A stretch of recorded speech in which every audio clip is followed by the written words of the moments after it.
beautiful human. Welcome back to my channel. How are y'all doing? How is life? I'll tell you how I'm doing. I'm very upset because my skin has been super clear. My skincare routine has been going well. If you follow me on Instagram or TikTok, I put up like my long skincare routine that I do on Sunday. I also like share some of the products I use like throughout the week on my skin. So my skin has been doing wonderful. It is that lovely time of the month and I have this big old crater on my forehead. It hurts. It's been causing me to have a headache today and I feel like that's really disrespectful. But here we are doing things. I almost didn't come on here and talk to y'all because I was kind of self-conscious about my forehead. But then I was like, why? This is my YouTube family and I have some things I want to share with y'all that are important, so we're going to get into it. We are talking about, for the month of February, we are talking about relationships. And for a little while I toyed with whether or not I was going to talk about relationships from certain like perspectives, or if I was going to talk about the different relationships that we have and how to cultivate healthy relationships in those settings. But what I realized while I was thinking and like mapping out content for the month is that all relationships require the same kind of attention. And if you think about any of these tips that I give over the next 4 weeks, they are easily applicable to job environment relationships, to friendships, to romantic relationships, to family relationships. Only thing it is not applicable to is situationships, because at our big grown age in 2024, we need to know where we stand with people in terms of relationships. So we don't do situationships. I don't want you to do situationships because you are better than that. You have more to offer than a simple situationship. Now, unless that's what you want, then I challenge you to examine why that's what you want. Why do you want inconsistency and uncertainty in your life? Because whatever the reason, it's not that good. It's not that good. Anywho, so I'm going to give you 6 tips on how to cultivate a healthy relationship in whatever manner you need to take it and apply it. You can, whether that be a romantic relationship, a friendship, a job relationship, like a work environment relationship, family relationships. You apply it to whatever context you feel needed. And yeah, let's talk about it. Also, I don't want y'all to think I'm drinking like old cloudy water or that my dishes are dirty. I put my scoop of creatine in my lemon water, and so that's what I'm drinking. So if you see me pick this up and you're like, Angie, that cup looks dirty and cloudy, it's just creatine. It's the creatine powder, but it is a nice little concoction. Sometimes I will put my greens in here as well, and greens in lemon water is spectacular. Try it if you will. Anywho, so starting with number 1, when we are talking about ways to build healthy relationships, these 6 things come to mind first for me, because I have not only talked about them with clients, but they are things that I have applied in my own life when I think about relationships that have worked or relationships that are continuing to blossom in a healthy, whole, and happy way. What I'm noticing is a pattern as it relates to these things I'm going to mention today. So the first thing that is essential, these first couple of things actually, the first thing that is essential to healthy ships, okay, I'm going to call them ships, to healthy connection, to healthy long-lasting relationships, is knowing and acknowledging your uglies. Like, what internal things happening with inside of you need to be addressed in order for you to be a good person to someone else, right? And I'm not talking about physicality, which we will get into that later. I'm talking about like, how do you respond to conflict? How do you show up when you start to feel overwhelmed? How do you show up and communicate when you start to feel anxious? How do you show up and communicate when you feel abandoned? What do those things look like? And if they show up in ways that are unhealthy, unproductive, disruptive, argumentative, then you need to assess, how am I going to deal and handle those things? I will tell you, it has taken a work in me. And I will say, I acknowledged this before, dating Jared. But within the midst of our relationship, I realized when I get angry,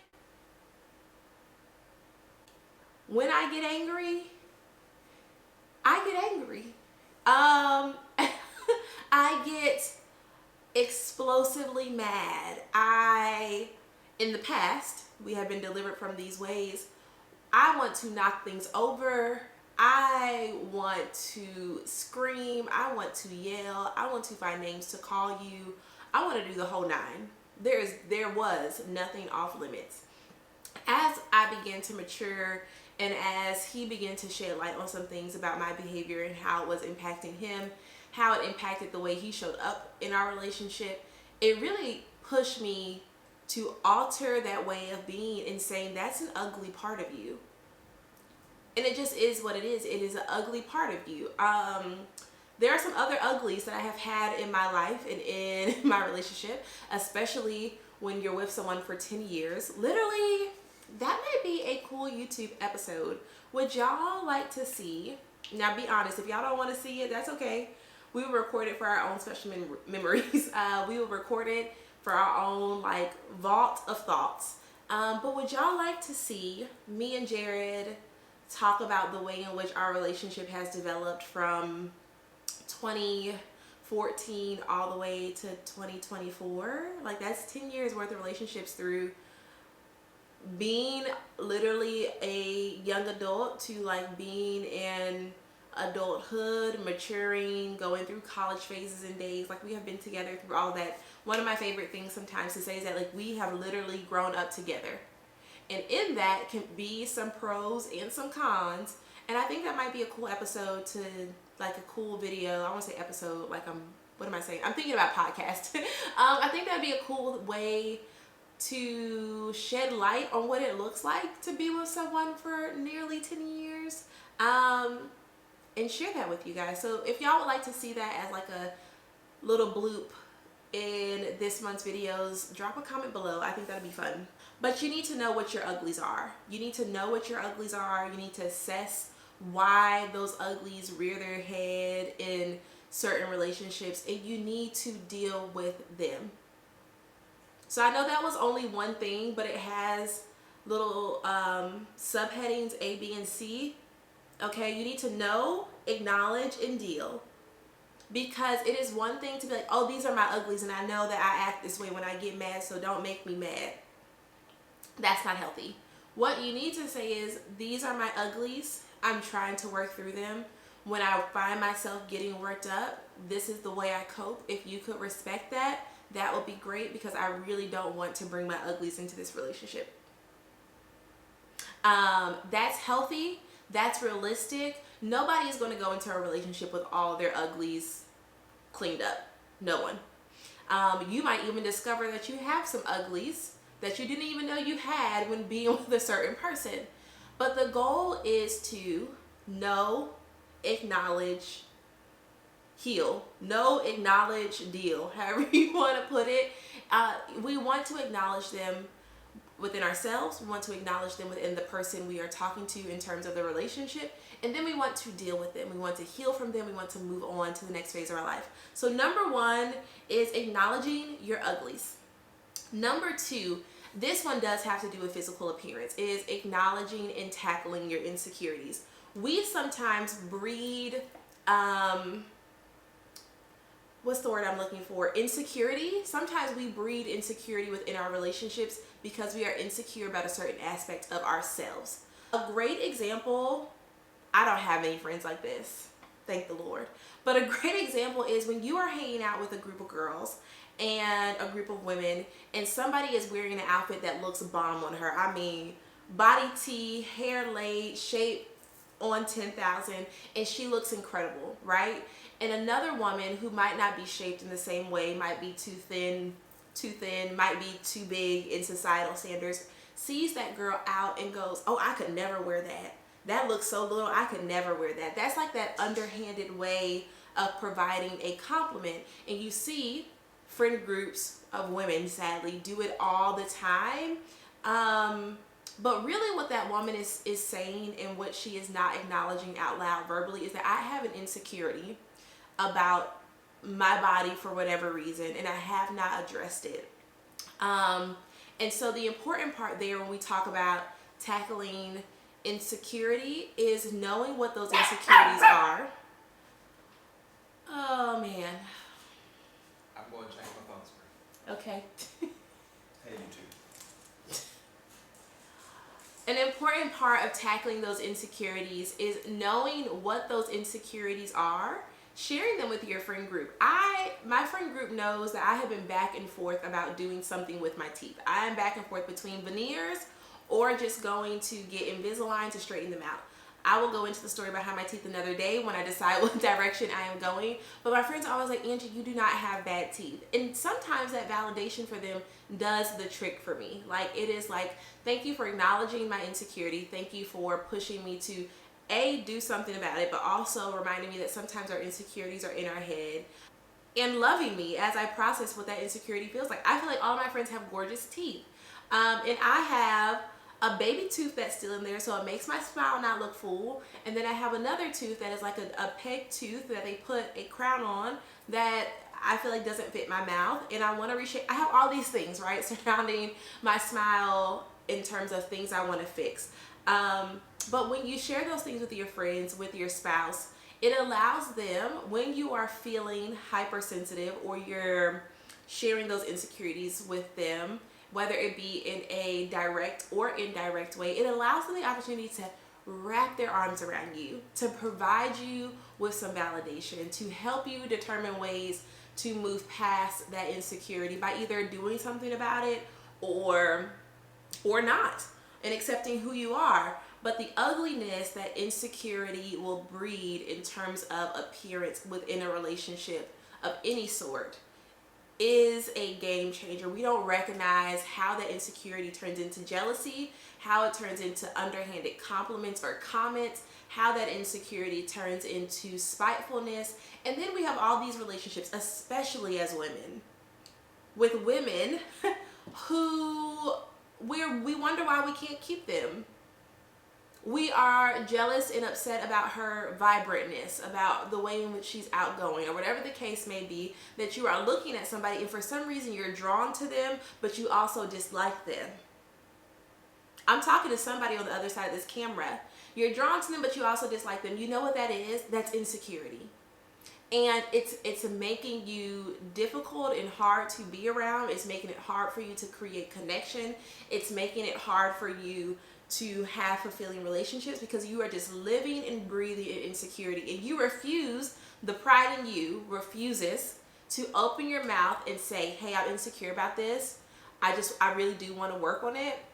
If you see me doing some shady shit, some mean girl activities, please check me. Please call me out, because I want to be better and I want this relationship to be different. With your man, say those things. I get really insecure when you go to the gym because I know there are women in there with banging bodies and I don't have that. Say that to him so that man can go, baby, let's go to the gym. If he doesn't come up with a solution, let me pause it. If he does not help you come up with a solution on how to work through that insecurity and make you feel secure,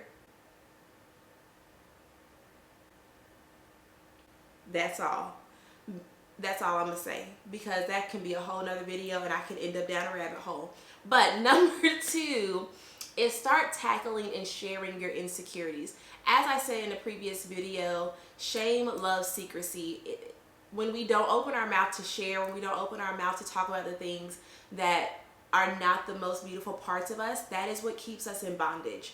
Those are the things that keep us wrapped up in insecurity and in our uglies, right? And we are so ready to move past that. The minute you open your mouth and share it with somebody that can hold you accountable, I guarantee you the steps that you take to work past it are going to become easier under your feet. So, number 2, tackle your insecurities. Number 3 is learn to celebrate yourself. If you show up in relationships and spaces with this level of expectation, right? Because you show up for yourself with this level of expectation, you can't expect balloons and fireworks from your people when what you display is, I'm okay with accepting the bare minimum because I accept the bare minimum for myself. When we learn how to celebrate and love ourselves, we hear it all the time on those videos or on other podcasts. When we learn how to love ourselves, when we learn the ways in which we need to be loved, we can then clearly express them to other people. And sometimes, because of the way you carry yourself, because of the way you treat yourself, you don't even have to verbally express them, because your physical representation, the physical way in which you show up for yourself, is evidence enough. It's evidence enough. So when you learn that anytime I do something, anytime I celebrate me just because I got up today, what are you going to do? That's the way people will begin to understand how to show up for you. I celebrated myself with a bowl of ice cream because I did all my tasks today. How are you going to show up for me? If I celebrate myself daily, you have no choice but to celebrate me and show up for me the way I show up for myself. But I will say the caveat to that is, no matter how well you show up for yourself, some people do not have the capacity to show up for you. So do not take it personal, because the idea of reciprocal relationships has been heavy on your girl. The importance of reciprocal relationships, the importance of placing people in the categories in which they show up for you, it has been important. Because just because you don't show up for me the way I show up for myself, because if my standard is here, I expect those around me to either meet me there or exceed that. If you can't show up for me in any of those ways, there are no hard feelings. It does not mean I don't like you. It does not mean we cannot have an occasional chat or check-in, but it also means you are an associate. You are an associate. We do not get the privilege of calling people friends when we don't show up for them in that way. And I'm really getting specific with what that term looks like and means for me. Not out of spite, not out of anger, not out of superiority, not out of whatever way you can conjure up that is negative, but just out of self-respect. So that's a whole nother video. Be on the lookout, but that's going to be one of the topics for this month. But learn to celebrate yourself, learn to love yourself, because when you learn what that looks like for you, you can then teach other people what it looks like, whether it be by speech or whether it be by action. It will become very apparent and clear. Number 4 is boundaries. When we think about boundaries, this is my honest opinion. When we think about boundaries, we live in such a guarded society, but so many of us do not operate with discretion. And those are two, we are guards up, shields, faces, masks, from head to toe, because people are untrustworthy. The reason you have so many untrustworthy people in your life is because you do not operate with discretion in terms of who you share those precious, fragile conversations with. It is like we are either on one extreme or the next. I'm sharing all my business day 3. Somehow I've already planned out our wedding, our children's names, and what state and city we're going to live in, what kind of house it's going to be by date 3. Or I'm not letting anybody close enough to me to even figure out what dating is, because I've been hurt by so many people. And that also goes with friendships. I'm either sitting at brunch with women I just met, telling them about 10 years of my life because I overshare out of whatever the reason is, because and that's a whole other topic. Sometimes we overshare out of insecurity, we overshare out of fear, we overshare out of a neediness to feel accepted. We overshare for a lot of reasons, but you get into spaces where you overshare or you shut down and you don't even put yourself into spaces to build community and connection. And so when we are talking about boundaries is a great way. If you feel like you don't have an internal intuition or an internal discretion, an internal meter, some people have that. And sometimes I will say I have it and I don't. There are some people where I'm like, I see that for what it is. Other times I have to kind of feel it out for a little while. And this is my trick for doing so. It is also something I suggest when I'm talking to people about relationships and how to cultivate healthy relationships. I want to say this: anything I suggest to you, I'm using currently, in the past, in the future. I'm working on it too. So something I really like is the idea of boundaries being a traffic light. Okay, here's why. Because Traffic lights, if you think of a traffic light goes red, green, yellow, red, right? It doesn't go red, yellow, green. The order is red, green, yellow, red. And if we think about the way in which we approach relationships, if we use that mindset, it will save us a lot of heartache and strife. So here's the example. We start a relationship, we're at this red light, we're at this stopping point of getting to know each other, sharing information, right? We realize after talking to someone for a little while, wow, I really like them, I want to see where this goes.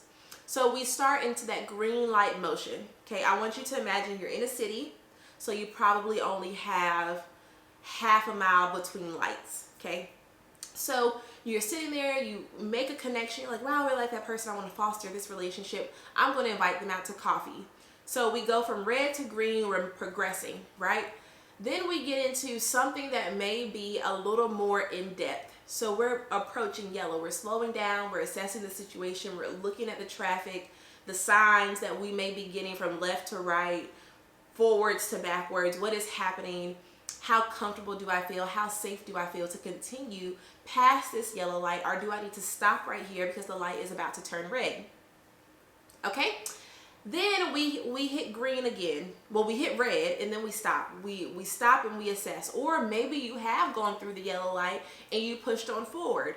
You have two options there that you can take, but before you make the decision, you are assessing your surroundings. You're assessing what traffic is coming this way, how close is the person behind me, do I want to keep going, do I want to stop? You're assessing all the things before you decide, oh yeah, I'm going to ease on through this yellow light. So then we approach a green light, right? And we're moving again. And that's how you want to continue to think about things. Nothing needs to be like a highway. Anything that is constantly going fast is going nowhere. Nothing needs to be like a highway. We are not on Route 66 just driving and looking. I need you to be an active driver in your life. I need you to take inventory and assessment of what is happening in your body internally and externally as you talk to a person, because sometimes we miss out on that internal discretion because we are just 90 miles a minute forward, just pouring at our little heart, talking too much, not operating with any sense of self-awareness. If you would slow down, you would have realized 20 minutes ago your stomach started hurting. An hour into the conversation, some reason you were getting a headache. At some point, there was sweat rolling down your back and you didn't even know. Those were all internal cues happening within your body to say, I don't like this situation. Something about this does not feel safe to me. But because you are just driving down Motor Mouth Lane, you missed all them cues. You took it as excitement. Recognize that boundaries are essential. If you have no boundaries, if you have no stoplight boundaries in your life, or if you don't implement them in some way, you will constantly find yourself upset with the way in which relationships are going in your life. And then at some point you got to do a check with yourself and say, it's me. Is it me? It's me. And that's because you're just letting people in too soon. Give it time. So we're still moving along. Okay, number 5. I hope y'all, I feel good. I feel good. So I hope y'all are with me for the ride. Number 5 is giving yourself permission to accept and engage in healthy relationships. For any of us who have been in a constant cycle of traumatic relationships, okay?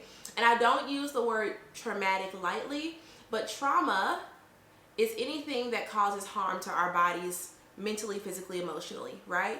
Now, we have different levels of said trauma, and we have different ways in which we can interpret that. But some of us have just experienced a slew of unhealthy, traumatic relationships, whether it comes to work relationships with a supervisor, whether it comes to relationships with a spouse, or it comes to relationships with the friends. We just have this combination of losing streaks across the board. And so we have a hard time when we finally do meet someone that is whole and healthy and wants to pursue a relationship with us. We have all of these walls up. we are fortified in. We've got like our porcupine shell is just up and running, and we are just not willing to let ourselves lean into that relationship. So I encourage you to seek professional help, to start with those traffic light boundaries, but do not deny yourself access to healthy, whole relationships. I promise you, everyone is not bad. Everyone is not out to get you. Everyone is not deceitful. You've had a couple bad runs. And within those bad runs, I guarantee that you can assess things you did well and things you didn't do so well. And you take that every single time and apply it to the next thing you step into. Because healthy relationship, because investing in your community, it's so worth it. I will say this, I have like 6 core people in my life that are not my siblings. So like my sisters and my brothers, we're locked in for life. So I don't ever have to like tell y'all that they're my core people. That is my family. But I mean, outside of blood relation, I have 6 core people. Out of blood relationship, I have 6 core people that I absolutely, if I had to redo every bad relationship that I have had in order to reach these 6 people, I would do it all over again. If my life trajectory, if I had the option to like change the bad relationships that I've had or keep them the same but still meet the people along the way, I would keep it the same and meet the people along the way, because my core people are priceless. They're priceless people. And so I guarantee you that when you open yourself up to those relationships that feel healthy and whole and real and supportive, and they are willing to give that back to you, when the love is like this, it just flows easily and endlessly, I guarantee you'll be like, every bad day I've had, it's worth it, because I got to find this person, or the person that I needed to find was on the other end of that crazy ass situation. Allow yourself to be open to love. And I just don't mean romantic love. I again want to remind you guys to think of it outside of the context of a romantic relationship. Allow yourself to be open to good girlfriends. Allow yourself to be open to healthy relationships with your supervisor. Allow yourself to be open to creating and cultivating love in your world, because you are so deserving. You are so deserving of love and light and happiness and good people. Don't forget it. Come back to this video if you ever need a reminder. Okay? And lastly, number 6. This is like could fall under boundaries, but I made it its own point because I think it is so. Guys, my memory card got full, so we're back with number 6. Number 6 really could have fallen under boundaries, but I made it its own because it is so important. Also, I just realized that y'all can see my phone in the background. I'm recording a time lapse. Being a multi-purpose girly right now, the time lapse is going to go up on TikTok. Y'all are going to hear me on YouTube. But number 6, being confident in saying what you do or do not want, or what you do and do not like within the scope of the relationship. We are constantly evolving and growing human beings. And of course, we're going to have things and times and moments where we are like, I'm growing, I'm changing. I don't like that, but I did in the past, or I do like that, but I don't anymore. And it's important to communicate that with people, right? Because we can't get upset. We do not give people the opportunity to grow with us if we do not share, right? I don't give you a winning hand in the fight at all if I don't hand you your stack of cards. And in our relationships, I hope that you're engaged in the relationship because you want to see it win. And if that's what you want, you've got to be open to communicating what works, what doesn't work, what you like, what you dislike, how you're growing, how you're evolving. And you have to be willing to give the person you're communicating with the option to say, yes, I love that, let's work on that together. No, I hate that, I don't want to do that. Or can we find a compromise? Then it goes back to the drawing board of deciding, do I want to compromise? Am I okay with giving that part of me up? Or it may be happily ever after and you realize that everyone is on the same page and you can move forward. So you have to be willing to communicate that. But before you communicate it, guess what? You got to know what it is. You have to know what it is that you like and dislike in relationships. You have to be willing to speak up in the moment. Something that I am actively working on in many relationships is when something bothers me, say it right then. If something doesn't sit right with me or a comment you made me feel a certain way, I'm going to call you out on it. A good example to go by is if you're with somebody and they say something that seems kind of underhanded, right? Call them out. If that person's supposed to be your friend, they will either correct it and they won't say it again because they realize that you are aware, or they'll explain because maybe the way it came across was not their intention. So you have to be willing to open your mouth and say, hey, I'm not really feeling seen. I'm not feeling supported. Or as a friend, I think it's important for us to see and communicate with each other more than once a quarter, or else I don't really consider us friends. And if they go, well, all my other friends are okay with being seen once a quarter and we're busy and I don't have time and this, that, and the third, then you have to decide in which way you're going to continue to allow that person to show up in your life, if at all. The same way with a spouse. If you are not willing to open your mouth and say, hey, you know, like I would really love a date night where we get dressed up and we go do things. If you don't say that, and every time this person, the spouse, offers to have a movie night at home and order food to the house, and you go, yeah, that's fine, that sounds good. If you don't like that, then why do you keep saying that? And maybe the compromise is if they enjoy a more simple date, that you have 2 date nights a week. Or you alternate what date idea you do weekly. This week we'll play games, we'll watch TV, we'll order DoorDash, like we'll order food in. The next week we'll get dressed up, put on something really cute. I want you to dress up, I'm going to dress up. You pick out my outfit, I pick out your outfit, and we're going out. But if you sit there and constantly go, I'm okay, that sounds good, this works for me, and you're miserable inside, is that the life you want to live? Is that the relationship you really want to have, Bookie? Don't think so. So get confident, get clear, and communicate what it is that you like and dislike, need and don't need, want to pursue or want to scale back from in your relationships. You deserve that. The relationship deserves that, and it can't move forward without it. So those are my 6 tips regarding relationships for this week. I really hope y'all enjoyed this video. I put a lot of thought into February's content because I get a lot of relationship questions. There are 2 kinds of questions I get. One on fitness and the others are on relationship. And so I'm trying to compile all the things that I have shared out with people in various settings and like bring them here. I would also love to know, what do you want to hear specifically? Maybe I'll throw in an extra video and do like a question and answer video. So drop your questions below, follow me on social media and DM them to me. What questions do you have regarding relationships? And I'd love to answer them. As always, follow me on any social media platform at with Angie K. Like, comment, subscribe. I am always so grateful and thankful for your support. This is your reminder: drink your water, mind your business. Don't call that person you said you were done calling in 2024. Don't pick up that phone. Don't do it. Make sure your wig is secure. It's been windy out here. Put some deodorant on before you go to the gym.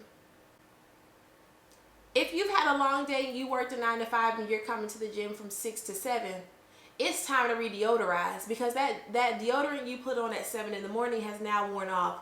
Put some deodorant on. Maybe even consider taking a little cat bath. Okay? Hitting the hot spots before you start your workout, because your day must is already on you. You've had your all day must on. And we might want to just wipe that off before we put on our workout must. I'm just giving you what somebody else is not saying to you. I'm just telling you from the heart. I'm telling you from the heart that you need to re-deodorize. A little spritz, what doesn't kill anybody. I love you always, and I'll talk to y'all next time. Toodles!